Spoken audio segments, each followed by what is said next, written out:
Hi, everyone. So why don't we just start by going around the circle and introducing ourselves? Hello, I'm Olivia. I made Bug World. That's it. Hey, my name's Grayson, and I am in Bug World. And it's 10 p.m. here in Berlin, which is why I'm sipping a beer. It's more appropriate in my time zone.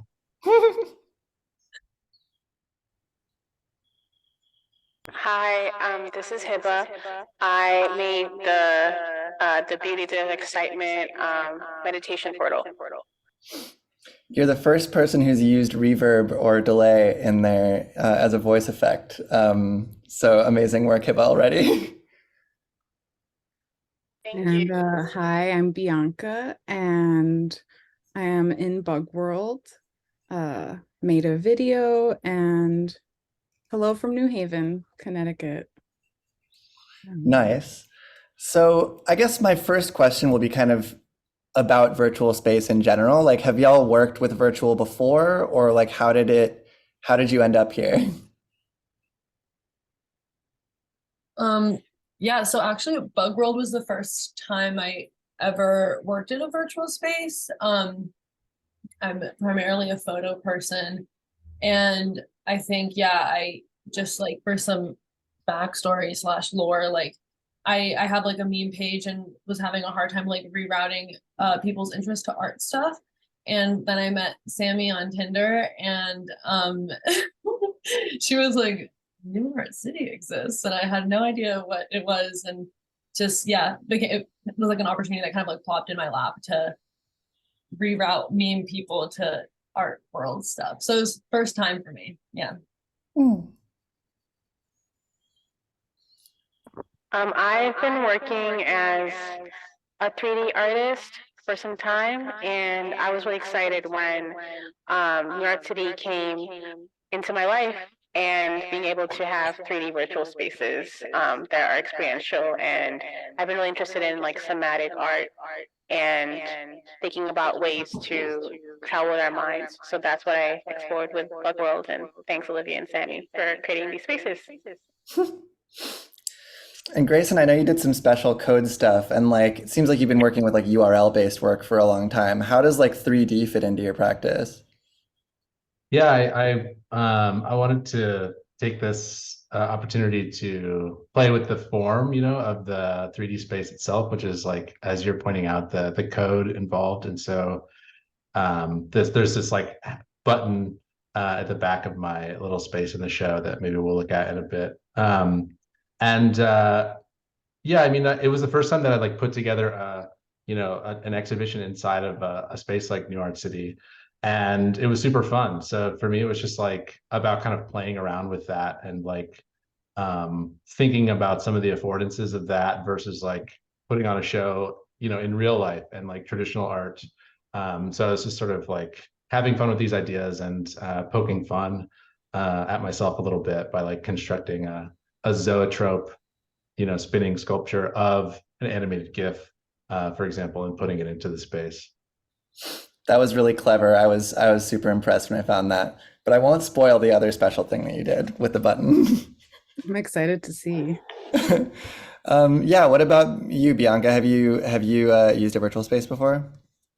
Not in this capacity. I do uh, work in web space frequently, but also I guess I'm mainly thinking about the ways virtual space and physicality and just our physical world come together. So I'm often thinking about voice user interfaces and just the way the interface can exist in physical space, not necessarily through a screen, but if it's a button, a speaker.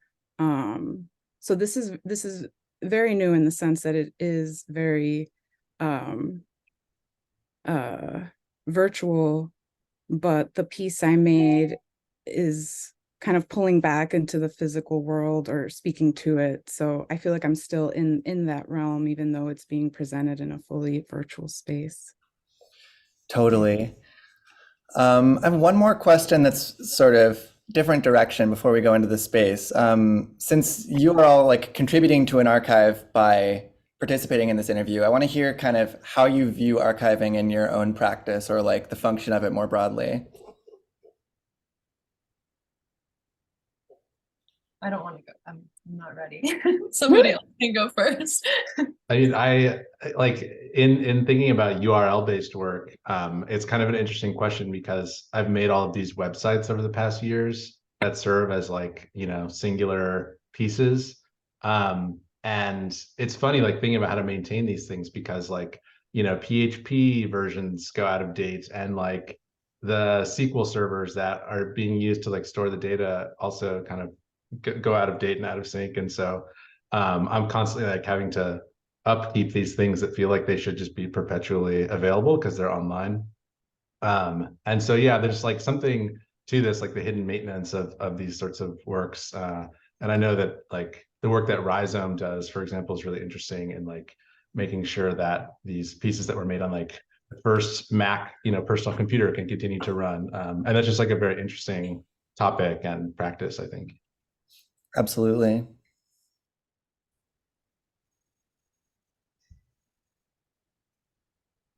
I mean, I guess when I think of an archive, I think of collecting, and I am a collector of things, but it's the kind of thematic organization that that makes an archive, right? And well, right now I'm in the process of building an archive about people's earliest memories of the internet from specifically Mexico City area. And I'm just like kind of crowdsourcing responses on different forums and Reddit and things like that, and just collecting text and screenshots and still trying to figure out how that will be shared, how it will live in the world, and how people can become active contributors. Because right now it is kind of like it's like a very simple feedback loop. Like I put out a question, I collect the answer, and then I'm gonna put that somewhere. But I guess I'm thinking about ways that archives can be a little more expansive, where an appointment isn't required to view a special collection, for example, or you don't have to have special credentials to access something that should be, you know, public knowledge, especially when it's about the internet and early internet. So I guess I don't really know how to answer your question, but it's something I'm trying to figure out. That was a great answer, first of all, and I feel like it's a question that begets many more questions. I would love to see how that archive materializes. Yeah, I was gonna add that archives can be a way to share information through time and space, both in terms of like reading and also art. I think about like art websites, like or artist websites as archives. And so, yeah, what's a way to create memory on the internet? And what are ways that memory and memories can be disseminated? I think about the role of the archive and what is visible and what is invisible, and how like counter archives work, are different versions of memories of the internet. So I'm thinking about yeah, like archive as a collection, archive as a porous space, and archive as a place that maybe is like a zone of items, memories, etc., and code, and then other people who view the archive or enter into the archival mode or space can take away their own meanings. I think that's the experimental nature of the way the archives can work, is an exciting space to be. Oh, that's another great answer. Do you have something in mind, Olivia? I also have some questions, like specifically about the original Bug Girl account getting zucked, and kind of what it felt like to lose all of that information that's like stored on a platform. Yeah, it's funny because what I was thinking of is like I've always collected things. I think like my first uh like the first way I like knew how to use a computer, I didn't know games existed. I didn't know, I would just like go online and search for on Google, and just like Google was the only thing I thought computers could do besides like Minesweeper, right? And so I would just Google images and save them into tons of different folders. And so I'd have like animal folder, subfolder monkeys, subfolder cute monkeys, folder cartoon cute monkeys. You know what I mean? And so I've always been really into collecting. And Grayson, something you said, it's like I've always just thought in my head it's digital, it's online, it's there forever.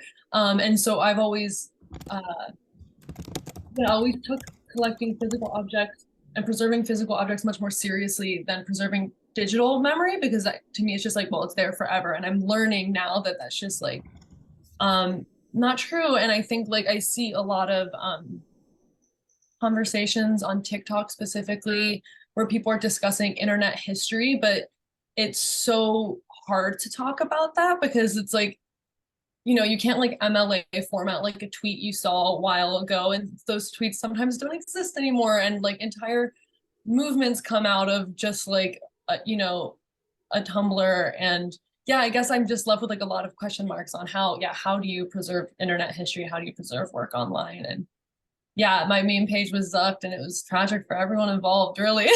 Those are gone forever. And it's like obviously the memes are like reposts or whatever mostly, and they exist elsewhere, but what the uniting feature is like the things that you chose to gather, right? There's like it's like what's lost really is like your perspective in this way.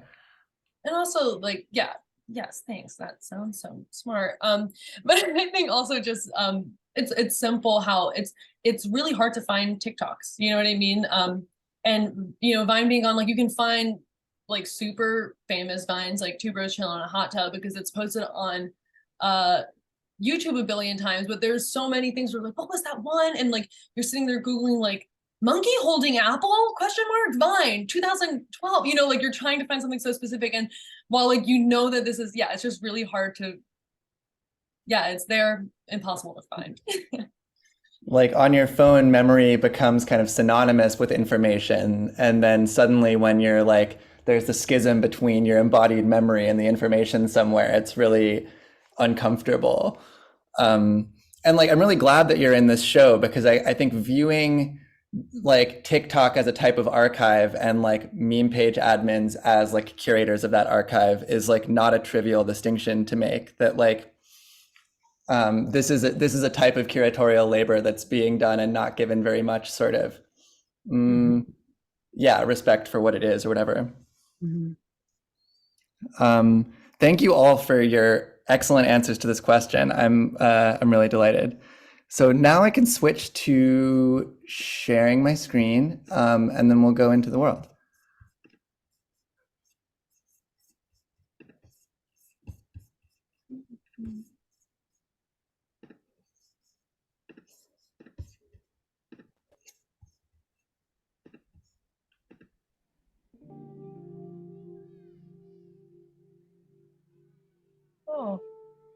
Oh, this is the old world. Oh no. You might have to can you go on through the back end because I haven't published it yet, or should I just publish it right now? I can go into princess mode. Oh. What is edit?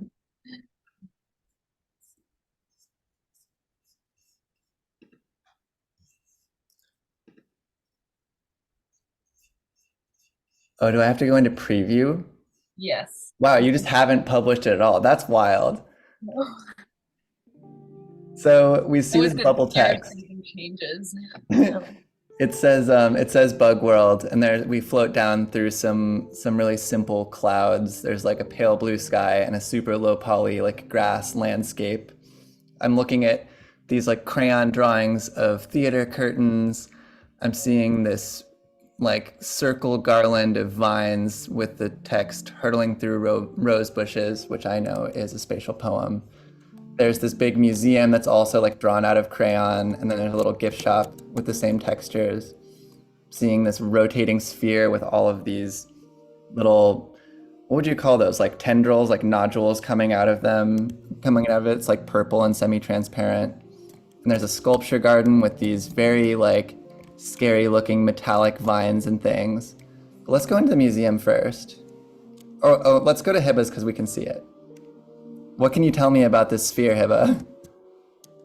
It is purple squishy, and you're invited to enter it and read along to the audio. It is a squishy that is about self-assurance and then personal excitement.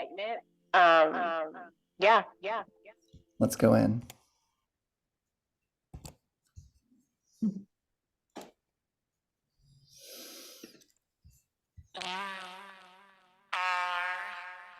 Your own excitement. You are your own excitement. And now I see Hiba's avatar. And so I love, now I kind of see why you're using that vocal effect that I couldn't initially tell that it wasn't you speaking when I went into the 3D space. So the same like low poly sphere thingy is now standing on a gray floor. It's super like foggy, this like dense pink fog, and it's a little bit animated. There's something that's there. I think there are multiple of this shape and they're spinning through each other, or there's some like circle of text, but I can't get up into the sphere and actually see it. Tell me more about this world.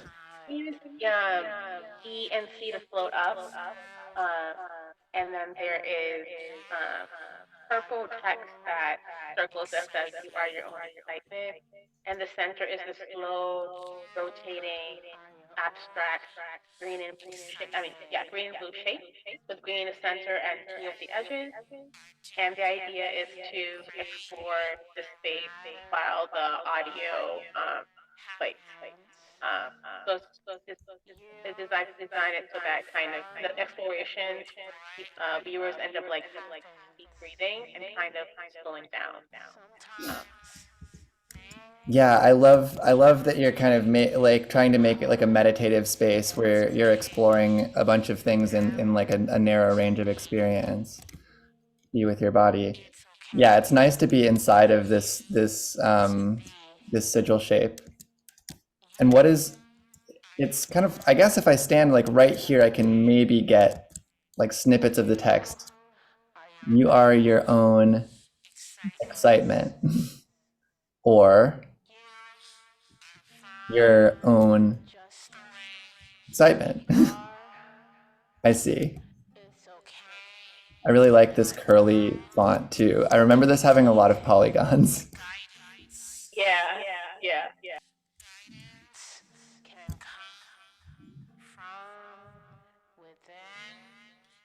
Is there anything else you want to say about this space?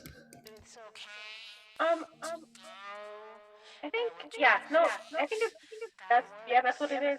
Yeah. Cool. So let's go back to Bug World.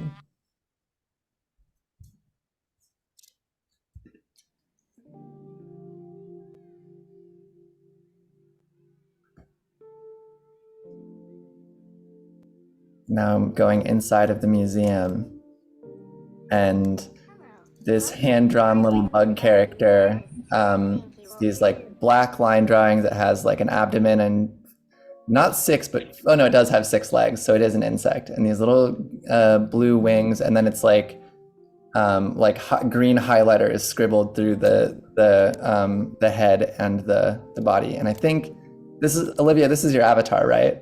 Yeah, that's me. So cute. So there's some wood paneling and some like red carpet, kind of like a movie theater. And wow, I haven't actually been inside of the museum yet. It looks so good with all of the art. So there are some works by Kira that we'll talk about later, but now I see this is Bianca's video. And I'm seeing like the top of a building, and it's sort of like dusted with snow. Do you want to tell me more about your video? Yeah. So I shot this part of the video in Detroit, and I didn't really have a specific plan for the video at the time. This was earlier in the year, or in December. Um, but I knew I wanted to document kind of like low tech and high tech. And I was staying at this hotel and could see just like the heating systems in the buildings next to the hotel. And maybe I was refusing to leave the hotel and just kind of wanted to immerse myself in what I could experience from this room and from a window. But yeah, I just ended up taking all this footage of the heating systems, and then as I was like editing everything together later,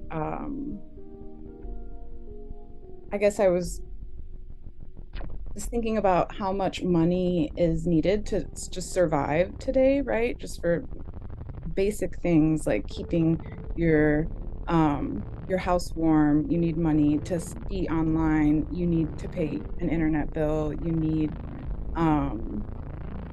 these like physical structures that we live in. Our homes are all just propelled through money, and I kind of wanted to make this narrative that connected the kind of low tech, high tech through this, I guess, just constant transaction with currency. Yeah, so the screen was just for a while on this, like, it was green lit. They looked like coins, but they had no engravings on the face, just sort of slowly being dropped on top of each other. And now we're looking at another air conditioning system. I liked also, before you started talking, there was like some text flash on the screen that said like become a subscriber to keep watching before the coins started. And like, you were turning the pages of a book, and then each of the pages actually had these like videos on them, and one of them I think was your eye, and the other one was maybe you looking down at people who were on the street or something. Was it? I think. Oh, so we've looped back around to the first heating, so we can see that again. Yeah, so for the book, I was thinking of it as an ebook. Mm. And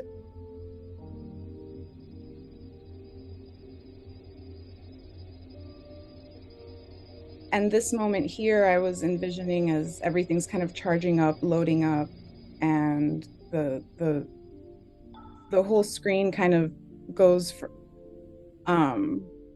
between the kind of tangible screen. So I'm kind of envisioning it as a screen, but also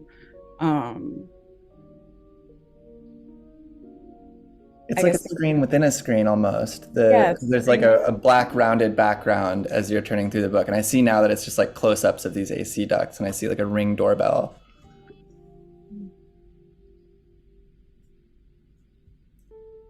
Yeah, and so the ebook is just like, it's just an ebook. It's just kind of like browsing the web, reading things online. And I also make books. I'm a graphic designer, and so I'm always interested in the different ways that we read. Mm-hmm. And the way the reading experience also kind of goes from a screen-based one to a physical one. It's like, are you reading it or are you looking at it? Yeah. I see it's also a 2-channel. The video on the right it seems like it's just looping on the coins, or is this just the same video and smaller? Yep, this is just looping on the coins and the rock. So they look kind of like raw ore or something, or like coal. Yeah, they are. They're from the science department at the university I teach at. Were like roguely acquired. But they are, I don't know exactly what they are, but they have like fancy science labels on them. So I just made sure not to shoot those, that part of the rocks. But I felt like the rocks were like the previous life of the currency. Mm. Um,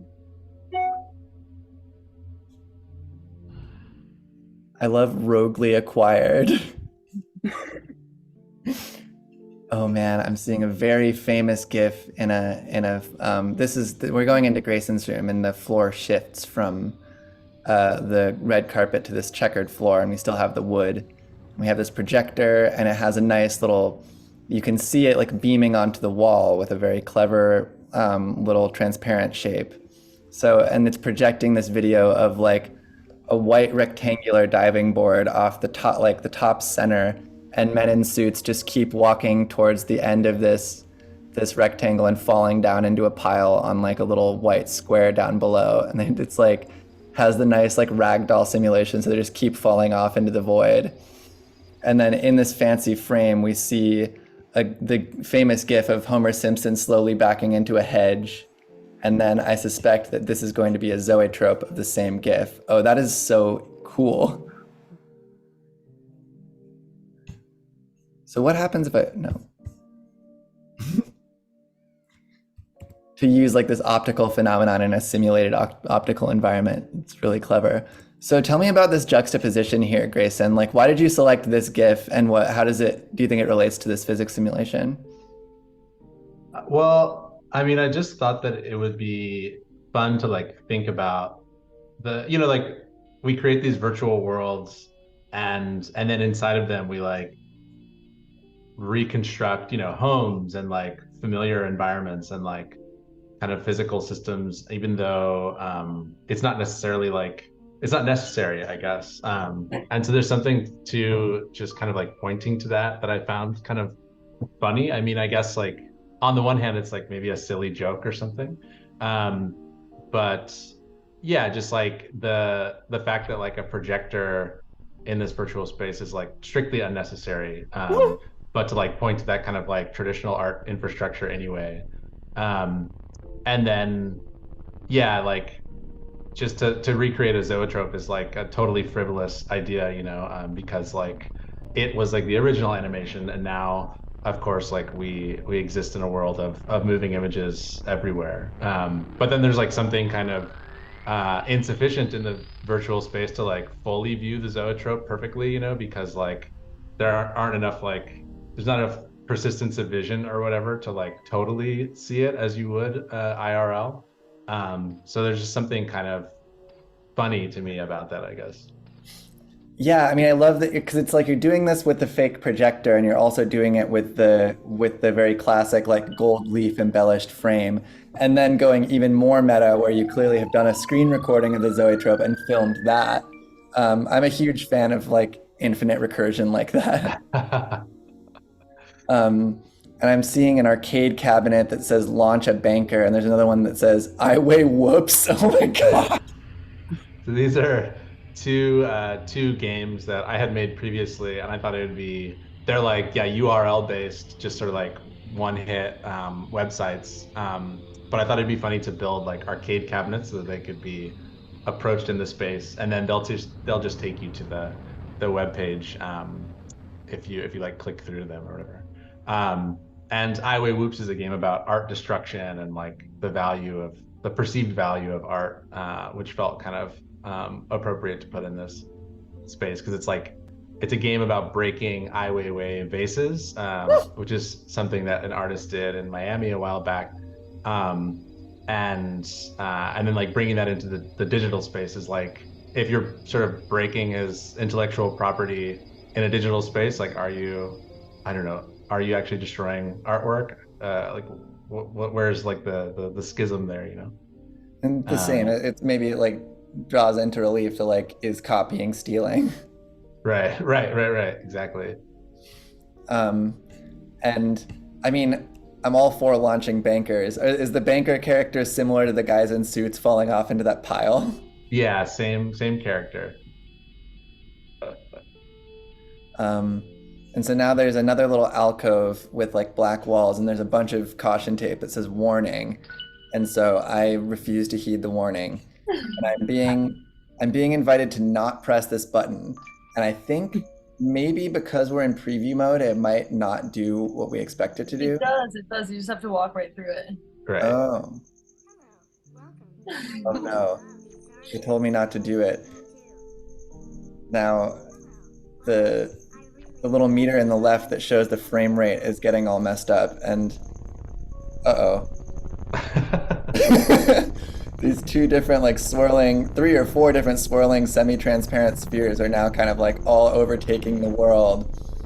So I can kind of not see anything anymore. Now the ground is this like semi-transparent, like green texture. Things are changing scale.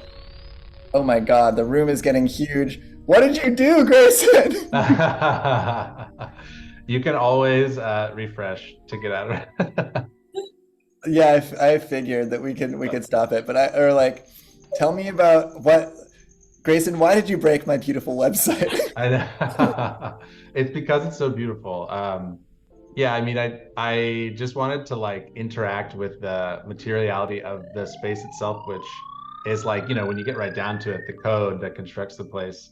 And so I wrote a script that would like go through all the elements on the page, but also all of the 3D objects in the world and just like randomly rotate and scale them. I'm really excited about, like, on the left, you can see this right click to switch tools and this kind of thing. And like those actual like HTML elements, those buttons have started to like, you know, rotate a little bit.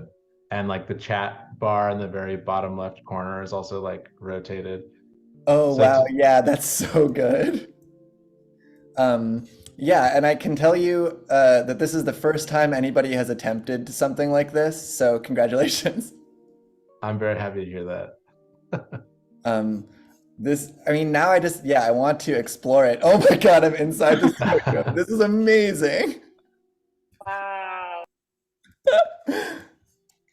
And to see how you like vandalized everybody else's artwork in the process. I love it.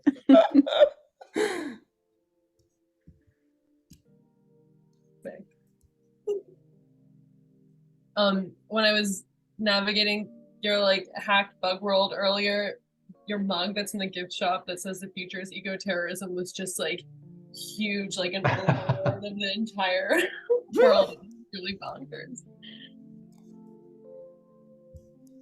Yeah, that's great.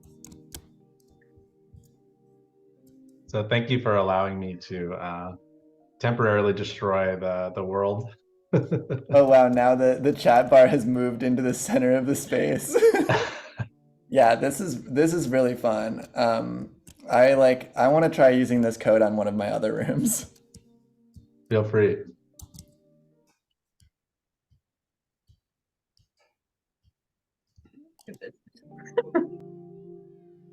I think you did maybe break my little, because I helped make this space originally.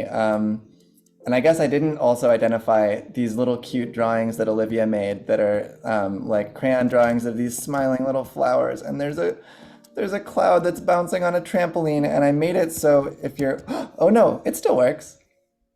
When you go on the trampoline, the gravity reduces so you can bounce up way higher than anywhere else in the world.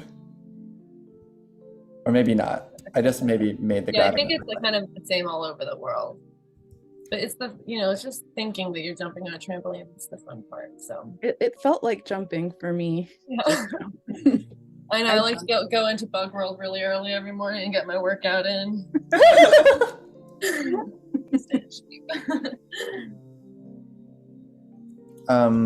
Yeah, I mean, I like the crayon aesthetic, Olivia. I'm curious kind of like what drew you to this initially? And it kind of feels like it's representative of your aesthetic as Bug Girl, which is maybe kind of like a distinct character from like Olivia the person.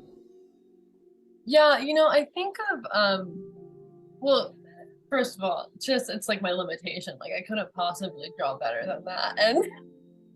And it's how I thought just to approach this world. I didn't.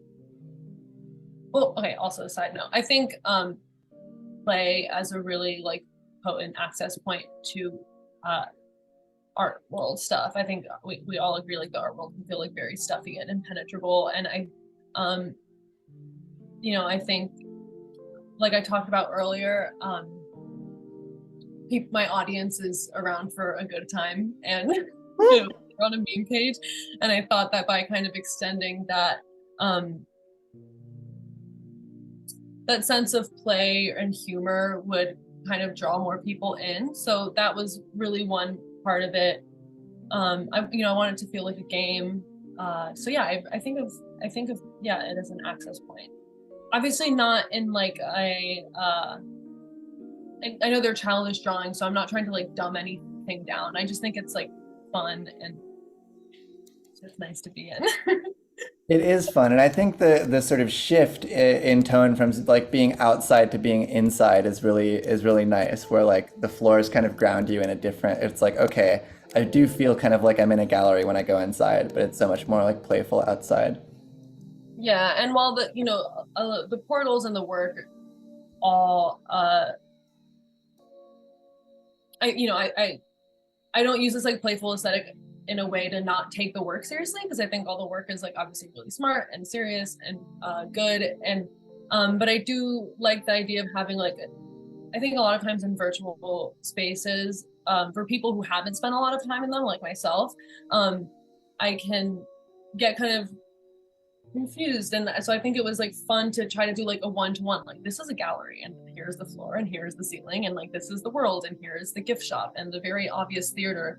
And I think that for people who haven't spent time in those virtual spaces, that one-to-one is helpful in understanding what type of thing you're participating in. Totally. Yeah, and this is Eileen's work. If you want, she couldn't make it to this, but if you want, I can read her statement or just kind of. Yeah, that would be great. Let me describe it first. So we've gone through into the sculpture garden, and there's these viney metallic shapes, and you go through this mirrored archway, and they're definitely plant-like, but they're not plant colored. So this is like very reflective, and there are all these like little heart-shaped bells coming down off of the arches. In the center, there are two logs that are covered with spiny vines that are more biologically colored. And then we're surrounded by these other like gigantic flowers. I wonder what kind of flower this is. It has 3 petals and then another 3 petals that are smaller, offset by like 45 degrees. And then in the center, there's kind of like a bell shape, and these are all like curled up around. And I see some like halved pomegranates. Oh, and when I go through this arch, which appears when I go towards it, then there's kind of like a bunch of these pomegranates that are then like floating up into the sky with some of their leaves coming off. And then there's also like a spiral of dirt in the center. Yeah, please go ahead and read Eileen's statement. All right, I'm just gonna. Okay, so the virtual garden explores emotional intimacies through the symbolic meaning we culturally give to plants and flowers. We often use what we see in nature to reflect and communicate our internal emotions, values, or ideals. Flowers, trees, their compositional arrangements, or the caretaking methods can be representative of a larger philosophy. Gardens in particular are a canvas that can take on a grand physical representation of our internal complexities, serving as a manifestation of our personal journeys and experiences. While gardens allow us to also fabricate a sense of control over nature, the virtual garden allows me to take this one step further. I can create an immersive and interactive environment that invites viewers to explore and contemplate the different stages of love in an otherworldly setting. By using a range of plants and flowers, each with their own unique symbolic meaning, I hope this project serves as both a personal expression of my own pursuits and love and a connection to those who also daydream about the human experience of love. But ultimately, I hope this project reminds us of the beauty and complexity in our emotional lives. So it's like a love poem riddled with, botanical symbolism. It's beautiful. Yeah, and I love the metadata on these is really illuminating too. So anybody who's visiting via the catalog, I encourage you to read these descriptions, because they're both kind of poetic and also visually descriptive. And I want to go back to Kira's work as well. And I've been following her work for a while, and I only briefly glimpsed it. But it's super colorful. So they look like they could have been generated with Midjourney, but it's hard for me to say whether they are or not. They're very candy colored. We have all of these semi-transparent, there's like a disco sphere and some like grass spheres, and we have some bamboo.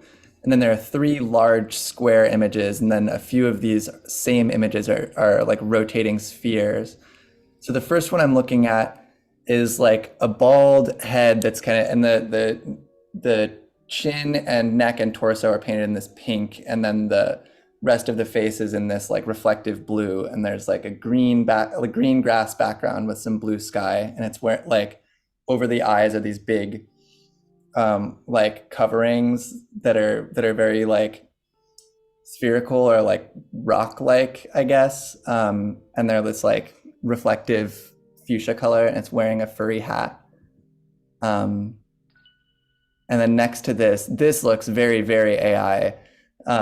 It's kind of like an impressionistic forest scene, and then on the left there's a figure with super long arms, and it seems to be wearing like a sleeved maxi dress, and it has like red hair. And then there are these floating like pearlescent orange orbs, and then there's another one that's more it's more abstract. It has more shape to it, but it's very like smooth curves in pink.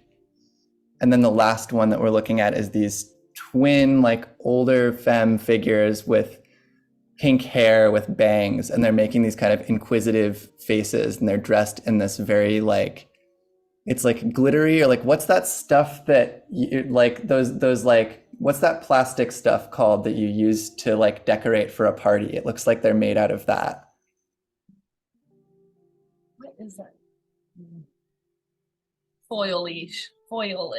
Is it Mylar? Yeah, it looks like the like Mylar party decorations.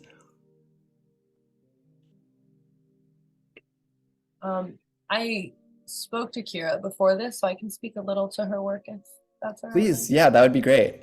Yeah. So she did make these paintings with AI. She was inspired by Bug World being an ecosystem centered around play, and reflected that in these paintings.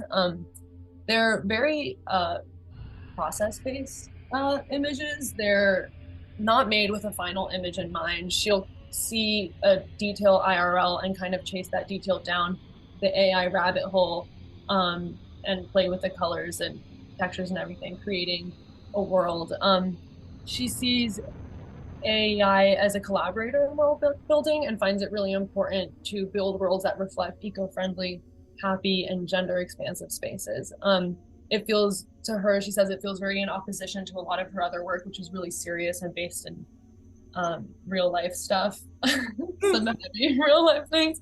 And so yeah, she was explaining how she thinks AI can be used for either harm or healing, and by using AI in this playful and intuitive way, she feels like she's able to access different parts of her consciousness, and does see it as like a healing practice. Thank you. Yeah, I mean, it's like prompt-based AI art is so interesting, and like following the rabbit holes from like language to image is such an interesting process.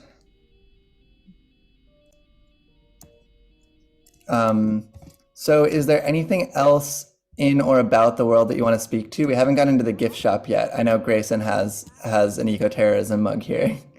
There will be some more stuff in the gift shop. I'm trying to think if there was anything else. No, yeah, I can't really think of it. Gift shop isn't done, but yeah, I'm just using the gift shop as an opportunity to let artists sell their work, sell work I've made in collaboration with other artists, and every museum has a gift shop, Totally. There are these really cool hoop earrings they're like meta hoops with like additional like 3 rings inside of the hoops that are attached by additional rings that are attached around the inner edge of the hoops, and they're like gold. And I have a pair, and I know the secret that they come also with little like plastic charms that Olivia designed and cast themselves. And you can see an image of them above. There's like, they look like the crayon drawings. We have a little cloud and a little egg yolk and a turtle and a butterfly. And then on this, like, it's a very like big box store shelf. We can see the Grayson's mugs that say the future is eco-terrorism. I'm just full of angst. Aren't we all? Thank you for naming that. Thank you for speaking to that. Well, amazing. Thank you all so much for joining me. Is there anything else that you want to say before we close out? No, just thank you to everyone. Thank you for being here. Thank you for participating. Awesome. Thank you. Okay, I'll stop recording now.